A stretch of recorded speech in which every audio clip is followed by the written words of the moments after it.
নমস্কার, শুভ মধ্যাহ্ন। চলে এসেছি একটা রেসিপি নিয়ে। আজকে আমি জিঞ্জার উইথ গার্লিক পিকেল বানাচ্ছি। দেখুন কিভাবে বানাচ্ছি, মানে আদা এবং রসুনের আচার। প্রথমে দুটো তেজপাতা ফোড়নে দিয়ে দিলাম, তেলটা গরম হয়ে গেছে।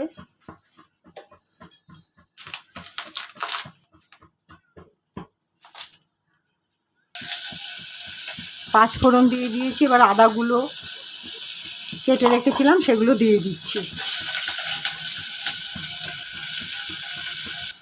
দিয়ে দিচ্ছি সামান্য একটু নুন, দিয়ে দিচ্ছি সামান্য একটু হলুদ।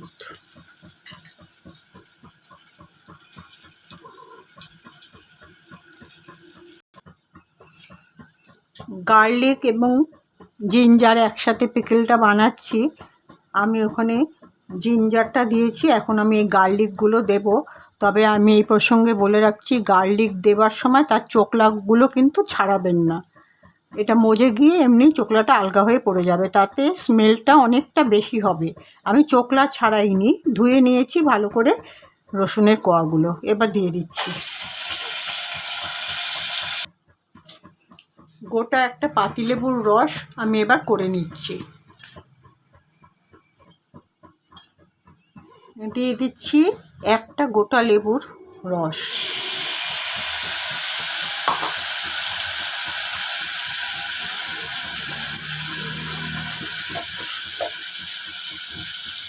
দিয়ে দিচ্ছি এই পরিমাণ চিনি।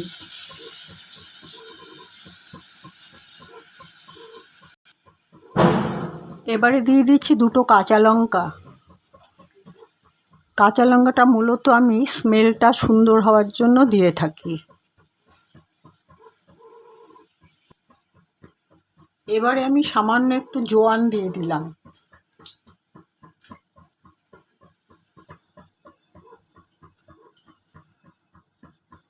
এবারে দিয়ে দিচ্ছি আমি এই এতটা পরিমাণ, 1 চামচের একটু কম হিং।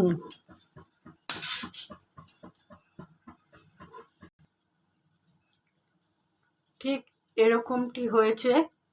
দেখুন, আমার যেই পাত্রটাতে করছি সেটা একটু বেশি বড় হয়ে গেছে পাত্রটা, আর জিনিস হয়ে গেছে কম। যাই হোক, আমি এটাকে তুলে এরকমভাবে দেখাচ্ছি, এরকম হয়েছে। আর আমি এটাকে একটু স্ট্যান্ডিং টাইমে রেখে ঢেলে তারপরে পুরো ক্লিয়ারলি দেখাচ্ছি। এরকম হয়েছে।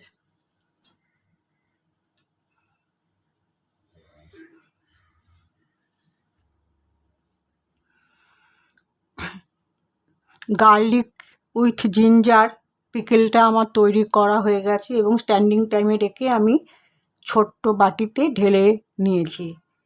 ঠিক এরকমভাবে আপনারা করে খেয়ে দেখবেন, প্রচণ্ড ভালো লাগে, দারুণ লাগবে খেতে। এবং এটা অনেক দিন ধরে রেখে খাওয়াও যায়, যেহেতু রসুন এবং আমি এটার মধ্যে হিং দিয়েছি। তাহলে আমি আমার ভিডিওটা আজ এখানেই শেষ করলাম। দেখা হবে পরবর্তী একটা ব্লগে বা ভিডিওতে। সবাই ভালো থাকবেন। নমস্কার।